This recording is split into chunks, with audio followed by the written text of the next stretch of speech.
नमस्कार, गुलिस्तान न्यूज देख रहे हैं आप। मैं हूं आपके साथ हर्ष भारद्वाज। फटाफट से एक नजर डाल लेते हैं पंजाब की कुछ खास खबरों पर। इस वक्त की ताजा जानकारी आपको देते हैं। दरअसल पंजाब से खबर क्या है वो गुलिस्तान न्यूज पर आप जान लीजिए, क्योंकि पंजाब के अंदर इस वक्त हम खास तौर पर देख रहे हैं कि किस तरीके से लखीमपुर खीरी को लेकर कांग्रेस की तरफ से किसानों का दर्द बांटा जा रहा है, क्योंकि पंजाब सरकार ने यूपी से ज्यादा मदद का ऐलान कर दिया है। जानकारी इस वक्त की आपको दे रहे हैं। मृतकों के परिवार को 50-50 लाख की मदद करेंगे चन्नी, यानी पंजाब के सीएम की तरफ से ऐलान किया गया। पीड़ित परिवार से मिलने पहुंच रहे थे चरणजीत सिंह चन्नी, जो एयरपोर्ट के बाहर हमने देखा कि किस तरीके से धरना दिया गया और उसके बाद यह ऐलान कर दिया गया कि लखीमपुर खीरी के किसानों का दर्द कांग्रेस बांटेगी और यूपी सरकार से ज्यादा का ऐलान किया गया, यानी 50-50 लाख रुपए दिया जाएगा मृतकों के परिवारों को। हालांकि योगी सरकार की तरफ से 45 लाख रुपए का ऐलान किया गया था कि 45 लाख रुपए मुआवजा उन्हें दिया जाएगा, लेकिन अब पीड़ित परिवारों के बारे में खासकर कहा गया है कि सीएम चरणजीत सिंह चन्नी की तरफ से उनकी मदद की जाएगी और 50-50 लाख रुपए का इनाम देने के लिए ऐलान कर दिया गया है। हालांकि लखीमपुर खीरी की घटना को लेकर हम देख रहे हैं किस तरीके से राजनीति हो रही है। हालांकि एयरपोर्ट की तस्वीर हम आपको दिखा रहे हैं, जब योगी सरकार की तरफ से जाने दिया गया, तमाम विपक्षी पार्टियों को इजाजत दे दी गई कि वो लखीमपुर पहुंचे, जिसके बाद राहुल गांधी भी चन्नी के साथ नजर आए और चन्नी की तरफ से तुरंत ऐलान किया गया कि हम ज्यादा रकम देंगे, यानी मृतक के परिवारों को ज्यादा सहायता दी जाएगी चन्नी सरकार की तरफ से और 50-50 लाख रुपए की मदद की जाएगी, ये दरअसल कहा गया है। और आपको इस वक्त की ताजा जानकारी दे रहे हैं, क्योंकि पंजाब के सीएम ये कह रहे हैं कि बीजेपी तानाशाही सरकार है और जिस तरीके से किसानों की आवाज को दबाने की कोशिश की जा रही है, जिस तरीके से किसानों को कुचला जा रहा है, वो बर्दाश्त नहीं किया जाएगा। और इसी कड़ी में हमने देखा कि बड़ा ऐलान पंजाब के सीएम की तरफ से कर दिया गया और 50-50 लाख की मदद करेगी चन्नी सरकार। ये जानकारी इस वक्त की आपको दे रहे हैं, क्योंकि पीड़ित परिवारों से मिलने पहुंचे चरणजीत सिंह चन्नी एयरपोर्ट के बाहर की हम आपको तस्वीरें दिखा रहे हैं, जिसके बाद तुरंत बाद ये ऐलान किया गया कि 50-50 लाख की मदद कर रही है चन्नी सरकार, क्योंकि योगी सरकार की तरफ से 45 लाख रुपए मृतक के परिवार वालों को दिया जा रहा है और घायलों को 10-10 लाख रुपए का ऐलान किया गया है, लेकिन चन्नी सरकार की तरफ से 50-50 लाख रुपए की मदद का ऐलान किया गया है। जो इस वक्त की ताजा जानकारी, बड़ी खबर हम आपको बताने की कोशिश कर रहे हैं कि आखिर खबर क्या है और पंजाब के मुखिया ने किस तरीके से आर्थिक मदद दी है, और वो भी 50-50 लाख रुपए की। और ये कहा गया है कि मृतकों के परिवार वालों के साथ हमेशा से पंजाब की सरकार खड़ी रहेगी।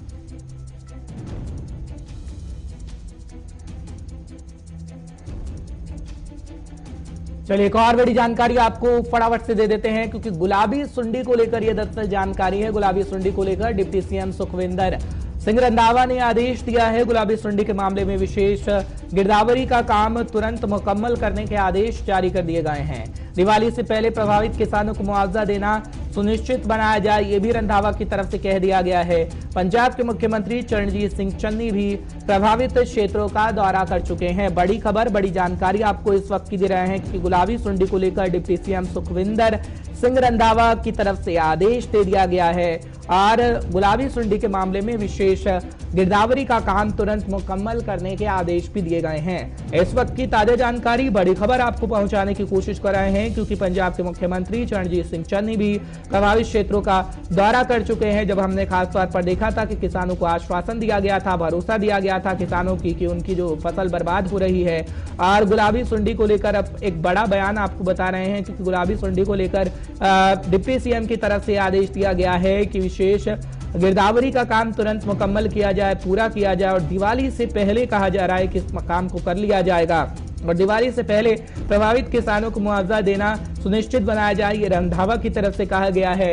और जानकारी आपको इस वक्त की पहुंचाने की कोशिश कर रहे हैं, क्योंकि पंजाब के मुख्यमंत्री आपने देखा पिछले दिनों किस तरीके से चरणजीत सिंह चन्नी की तरफ से जाया गया और वहां पर किसानों से मुलाकात की गई, किसानों के साथ बैठकर खाना भी खाया गया। हालांकि गुलाबी सुंडी को लेकर ये ऐलान पहले ही किया गया था कि किसानों को मदद देंगे, भरोसा दिलाया गया था, और अब ये जानकारी मिल रही है कि डिप्टी सीएम सुखविंदर सिंह रंधावा की तरफ से आदेश दे दिया गया है, निर्देश दिया गया है और गुलाबी सुंडी के मामले में विशेष गिरदावरी का काम तुरंत मुकम्मल करने के आदेश दे दिए गए हैं। बड़ी खबर आपको इस वक्त की दे रहे हैं, दिवाली से पहले प्रभावित किसानों को मुआवजा देना सुनिश्चित बनाया जाए, ये भी रंधावा की तरफ से जानकारी दे दी गई है।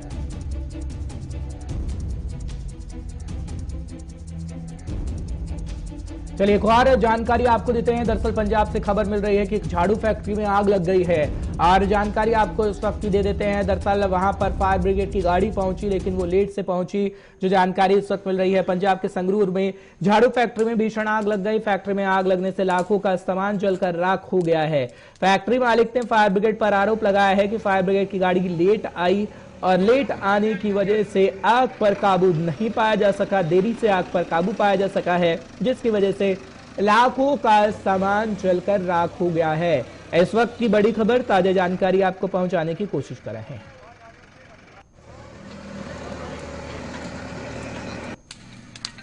ਲੱਖਾਂ ਦਾ ਨੁਕਸਾਨ ਬਹੁਤ ਜ਼ਿਆਦਾ ਹੈ ਜੀ। ਅਜੇ ਕੋਈ ਐਸਟੀਮੇਟ ਕਿਆ ਨਹੀਂ ਖਾਤੇ। ਕੋਈ ਅੱਗ ਲੱਗਣ ਦੇ ਕਾਰਨਾਂ ਦਾ ਪਤਾ ਲੱਗਿਆ ਹੁਣ ਤੱਕ? ਸ਼ੋਰਟ ਸਰਕਟ ਕਹਿ ਸਕਦੇ ਜੀ। ਦੇਖੋ ਅਸੀਂ ਤਾਂ ਧਿਆਨ ਹੀ ਨਹੀਂ ਇਸ ਗੱਲ ਦਾ। ਸ਼ੋਰਟ ਸਰਕਟ ਕਹਿ ਸਕਦੇ ਹਾਂ ਜੀ। Short circuit. ਹਾਂਜੀ। ਤੇ ਤੁਸੀਂ ਫਾਇਰ ਬ੍ਰਿਗੇਡ ਨੂੰ ਕਿੰਨੇ ਵਜੇ ਸੂਚਿਤ ਕੀਤਾ? ਫਾਇਰ ਬ੍ਰਿਗੇਡ ਨੂੰ ਜੀ ਕੋਈ ਕਰੀਬ 3:30 ਵਜੇ ਅਸੀਂ ਫੋਨ ਕਰਤਾ ਸੀਗਾ। ਤੇ ਫਾਇਰ ਬ੍ਰਿਗੇਡ ਮੌਕੇ ਤੇ ਆ ਗਈ? ਮੌਕੇ ਤੇ 4 ਵਜੇ ਆ ਗਈ ਸੀ। ਠੀਕ ਹੈ। ਤੇ ਇਸ ਤੋਂ ਝਾੜੂਆਂ ਤੋਂ ਇਲਾਵਾ ਇੱਥੇ ਕੁਝ ਹੋਰ ਤਾਂ ਨਹੀਂ ਸੀ ਬਣਾਇਆ? ਨਹੀਂ ਝਾੜੂ ਜੀ, ਕੱਲੇ ਝਾੜੂ ਦਾ ਕੰਮ ਹੈ। ਪਰ ਕੋਈ ਕੈਮੀਕਲ ਵਗੈਰਾ ਵੀ ਸੂਤਰ ਦੱਸ ਰਹੇ ਨੇ ਵੀ ਇੱਥੇ ਰੱਖਿਆ ਗਿਆ ਤੁਹਾਡੇ ਕੋਲ? ਕੁਛ ਨਹੀਂ। ਤੇ ਤਕਰੀਬਨ 3-3:30 ਵਜੇ ਸਾਨੂੰ ਪਤਾ ਲੱਗਿਆ ਜਦੋਂ ਲੇਬਰ ਨੇ ਫੋਨ ਕੀਤਾ। ਬਸ ਕਿੰਨਾ ਕੁ ਨੁਕਸਾਨ ਹੈ? ਨੁਕਸਾਨ ਤਾਂ ਤੁਹਾਡੇ ਸਾਹਮਣੇ ਹੀ ਹੈ। ਸਾਰੇ ਗੋਦਾਮ ਨੂੰ ਅੱਗ ਲੱਗ ਗਈ, ਲੱਖਾਂ ਦਾ ਨੁਕਸਾਨ ਹੈ। ਬਾਕੀ ਟਾਈਮ ਤੋਂ ਬਾਅਦ ਹੀ ਪਤਾ ਲੱਗੂ ਕੀ ਬਚਦਾ ਕੀ ਬਚਦਾ। ਕੀ ਪਿਆ ਸੀਗਾ ਇੱਥੇ? ਬਸ ਇਕੱਲਾ ਝਾੜੂ ਪਿਆ ਸੀ ਸਾਡਾ, ਹੋਰ ਤਾਂ ਕੁਝ ਨਹੀਂ। ਬਣਿਆ ਬਣਾਇਆ ਆਉਂਦਾ ਲਿਆ ਕੇ ਸਟੋਰ ਕਰਦੇ ਆ, ਟ੍ਰੇਡਿੰਗ ਕਰਦੇ ਆ, ਗਾਂ ਵੇਚ ਦਿੰਦੇ ਆ ਬਸ। ਕੋਈ ਕਾਰਨਾਂ ਦਾ ਪਤਾ ਲੱਗਿਆ ਤੁਹਾਨੂੰ? ਨਹੀਂ, ਕੋਈ ਕਾਰਨ ਦਾ ਪਤਾ ਨਹੀਂ ਲੱਗਿਆ ਹਾਲੇ ਸਾਨੂੰ ਕਿਸੇ ਕਿਸਮ ਦਾ। ਫਾਇਰ ਬ੍ਰਿਗੇਡ ਦੀਆਂ ਗੱਡੀਆਂ ਕਦ ਆ ਗਈਆਂ ਸੀਗੀਆਂ? ਫਾਇਰ ਬ੍ਰਿਗੇਡ ਦੀ ਗੱਡੀਆਂ ਤਕਰੀਬਨ 5:30 ਵਜੇ ਆ ਗਏ ਸੀ। ਇਹਨਾਂ ਨੇ ਬੜੇ ਟਾਈਮ ਸਿਰ ਆ ਕੇ ਠੀਕ ਠਾਕ ਕੰਮ ਕੀਤਾ। ਬਾਕੀ ਹੁਣ ਕਰਨੀ ਨੂੰ कौन रोक सकता।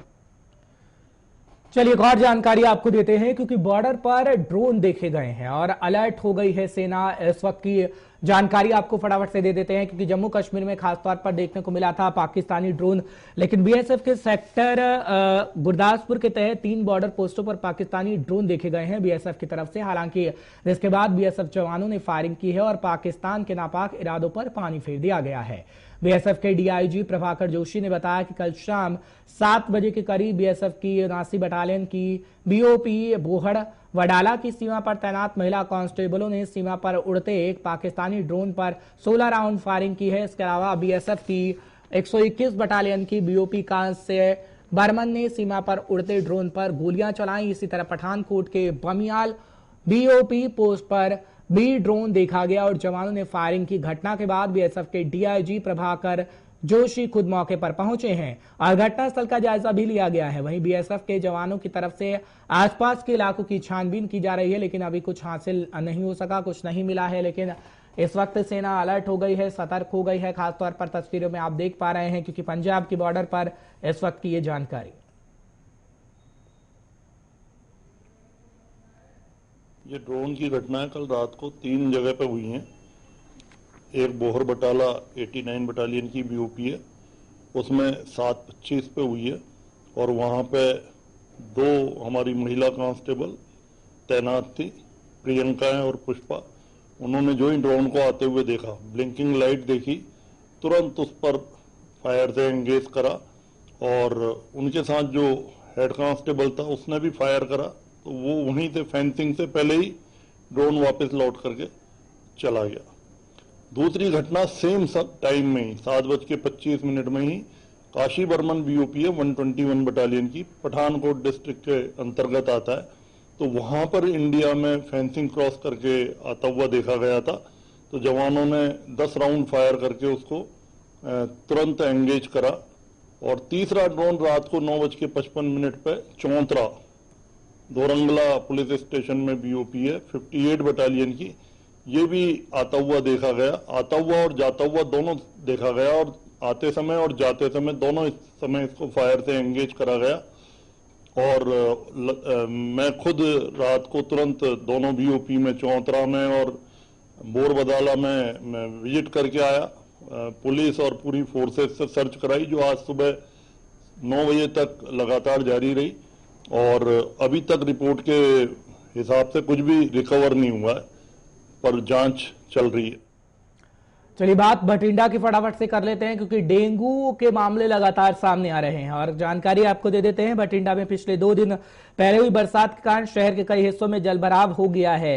भटिंडा के सरकारी सिविल अस्पताल के परिसर से बरसात का पानी नहीं निकल पाया, जिसके कारण मरीजों को भारी समस्या का सामना करना पड़ रहा है। आप साफ तौर पर देख सकते हैं किस तरीके से डेंगू की फैक्ट्री, आप इसे कह सकते हैं, सिविल अस्पताल। और ये एक अस्पताल की तस्वीर है, कोई इलाका नहीं है जहां पर आकर मरीजों को इलाज करवाना होता है। और खासकर डेंगू के लक्षण हम देख रहे हैं हर एक राज्य के अंदर किस तरीके से मरीजों में मिल रहे हैं और डेंगू के मामले भी इस वक्त बढ़ रहे हैं। हालांकि अगर बात करें तो सिविल अस्पताल की ऐसी हालात होगी तो आखिर मरीजों को इलाज कैसे मिल पाएगा। फिलहाल भारी समस्या का सामना आम जनता कर रही है।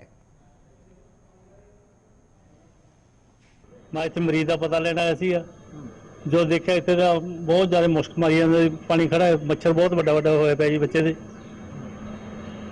ਕੀ ਲੱਗਦਾ ਤੁਹਾਨੂੰ ਇੱਥੇ ਮਰੀਜ਼ ਸਹੀ ਹੋਊਗਾ ਜਾਂ ਕੀ ਤੇ ਮਰੀਜ਼ ਖਰਾਬ ਹੀ ਹੋਣਾ ਜੀ, ਇੱਥੇ ਮਰੀਜ਼ ਸਹੀ ਕਿਵੇਂ ਹੋਊਗਾ ਜੀ ਇਹਨਾਂ ਦਾ ਮੱਛਰ ਹੈ। ਨਵੇਂ ਮੁੱਖ ਮੰਤਰੀ ਵੱਡੇ ਵੱਡੇ ਦਾਅਵੇ ਕਰ ਰਹੇ ਆ, ਸਿਹਤ ਸਹੂਲਤਾਂ ਵਧੀਆ ਕਰਤੀਆਂ, ਲੱਗਦਾ ਤੁਹਾਨੂੰ ਹੈ ਸੱਚਾਈ? ਨਹੀਂ ਕੋਈ ਸਹੂਲਤ ਨਹੀਂ ਜੀ। ਕੀ ਕਹੋਗੇ ਨਵੇਂ ਮੁੱਖ ਮੰਤਰੀ ਨੂੰ? ਨਵੇਂ ਮੁੱਖ ਮੰਤਰੀ ਨੂੰ ਅਸੀਂ ਇਹੀ ਕਹਾਂਗੇ ਜੇ ਤਾਂ ਵੀ ਹੁਣ ਕੰਮ ਸਹੀ ਕਰੂ ਤਾਂ ਵੋਟਾਂ ਪੈਣੀਆਂ ਨਹੀਂ ਪਾਉਣੀਆਂ ਨਹੀਂ। ਇਸੇ ਅਸੀਂ ਮਰੀਜ਼ ਦਾ ਪਤਾ ਲੈਣ ਆਏ ਸੀਗੇ, ਪਰ ਜਦੋਂ ਇੱਥੇ ਹਾਲਾਤ ਦੇਖ ਕੇ ਸਾਨੂੰ ਤਾਂ ਆਪ ਡਰ ਲੱਗਣ ਲੱਗ ਪਿਆ ਵੀ ਡੇਂਗੂ ਪਹਿਲਾਂ ਹੀ ਇੰਨਾ ਫੈਲਿਆ ਪਿਆ। ਦੇਖੋ ਕਿੰਨੇ ਦਿਨ ਹੋ ਗਏ ਬਰਸਾਤ ਹੋਈ ਨੂੰ ਤੇ ਹਜੇ ਤੱਕ ਪਾਣੀ ਇੰਨਾ ਖੜਾਗਾ ਵੀ ਸਾਨੂੰ ਆਪ ਨੂੰ ਡਰ ਲੱਗੇ ਵੀ ਸਾਨੂੰ ਨਾ ਡੇਂਗੂ ਹੋਇਆ, ਇੰਨਾ ਮੱਛਰ ਹੈ ਇੱਥੇ ਵੀ ਜਿਹੜਾ ਹਸਪਤਾਲ ਖੁਦ ਹੀ ਬਿਮਾਰ ਆ ਉਹ ਸਾਨੂੰ ਕੀ ਇਲਾਜ, ਸਾਡਾ ਕੀ ਇਲਾਜ ਕਰਨਗੇ। ਅੱਛਾ, ਪੰਜਾਬ ਸਰਕਾਰ ਦਾਅਵੇ ਕਰ ਰਹੀ ਹੈ ਵੀ ਸਰਕਾਰੀ ਸਹੂਲਤਾਂ ਨੇ ਜਿਹੜੀਆਂ ਸਿਹਤ ਸਹੂਲਤਾਂ ਵਧੀਆ, ਤੁਹਾਨੂੰ ਲੱਗਦਾ ਕਿ ਹੈਗਾ ਇਹ? ਕੋਈ ਸਰਕਾਰੀ ਸਹੂਲਤ ਨਹੀਂ ਜੀ, ਕਾਗਜ਼ਾਂ 'ਚ ਹੀ ਆ ਉਹ ਸਿਰਫ, ਜਾਂ ਇਹਨਾਂ ਦੇ ਭਾਸ਼ਣਾਂ 'ਚ, ਹੋਰ ਕਿਤੇ ਕੋਈ ਸਹੂਲਤ ਨਹੀਂ ਮਿਲ ਰਹੀ। ਲੱਗਦਾ ਤੁਹਾਨੂੰ ਇੱਥੇ ਠੀਕ ਹੋਊਗਾ ਮਰੀਜ਼ ਆ ਕੇ? ਮਰੀਜ਼ ਠੀਕ ਦਾ ਤਾਂ ਪਤਾ ਨਹੀਂ, ਬਿਮਾਰ ਜ਼ਰੂਰ ਹੋ ਜਾਊਗਾ ਜੀ। ਕੀ ਕਹੋਗੇ ਸਰਕਾਰ ਨੂੰ? ਮੈਂ ਤਾਂ ਕਹੂੰਗਾ ਸਰਕਾਰ ਦੇ ਹੁਣ 4.5 ਸਾਲ ਤਾਂ ਹੋ ਗਏ, ਹੁਣ ਤੱਕ ਤਾਂ ਸੁੱਤੀ ਰਹੀ ਹੈ ਜੀ। ਆ ਜਿਹੜੇ ਹੁਣ ਵੀ ਦੇ ਰਹੇ ਆ ਜੀ ਬਿਆਨ, ये भी सिर्फ बयान ही रह जाएंगे, करना इन्होंने कुछ नहीं कर। तो कृषि कानूनों को लेकर लगातार वार किया जा रहा है और इसी कड़ी में सीपीआईएम की तरफ से भी कांग्रेस पर निशाना साधा गया है।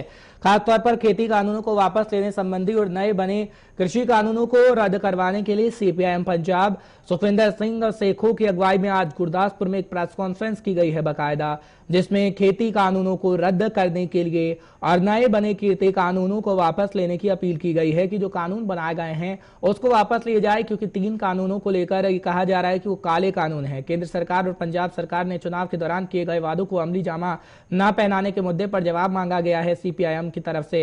और कच्चे तेल की कीमतों और गैस की कीमतों के बढ़ावे को लेकर केंद्र सरकार पर हमला बोला गया है। फिलहाल अगर जिक्र हम करते हैं खासतौर पर पंजाब का, तो पंजाब के अंदर इस वक्त सभी राजनीतिक पार्टियां एक्टिव हो गई हैं। खासतौर पर जो ये तस्वीर आप देख रहे हैं वो सीपीआईएम की तस्वीर है। सीपीआईएम की तरफ से ये जानकारी दी गई है और ये कहा गया है कि अगर कृषि कानूनों को रद्द नहीं किया जाएगा तो खासतौर पर उनकी तरफ से प्रदर्शन किया जाएगा। और खासतौर पर यह भी कहा गया है कि पंजाब की सरकार और केंद्र सरकार की तरफ से वादा किया गया था खासतौर पर कि किसानों की आय दोगुनी होगी और किसानों का भला किया जाएगा, लेकिन ना तो पंजाब की सरकार ये कर पाई है ना ही केंद्र सरकार ये कर पाई है। लेकिन जानकारी इस वक्त की आपको दे रहे हैं क्योंकि सीपीआईएम की तरफ से ये बातें कही गई हैं और सीपीआईएम ने केंद्र सरकार पर वार किया है और खेती कानूनों और नए कृषि कानूनों को रद्द करने की मांग एक बार फिर से दोहराई है। आपको याद होगा कि पिछले दिनों भी एक प्रेस कॉन्फ्रेंस बाकायदा की गई थी सीपीआईएम की तरफ से और सीपीआईएम ने खासतौर पर यह कहा था कि केंद्र सरकार को 3 कृषि कानूनों को वापस लेना चाहिए और आगे भी ऐसे ही प्रदर्शन किया जाएगा,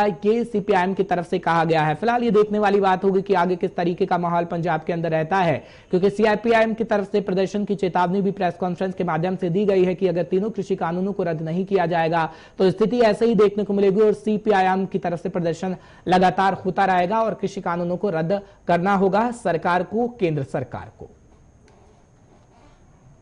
चलिए इस वक्त के बुलेटिन में फिलहाल इतना ही। देश दुनिया की तमाम खबरों के लिए आप बने रहिए हमारे साथ।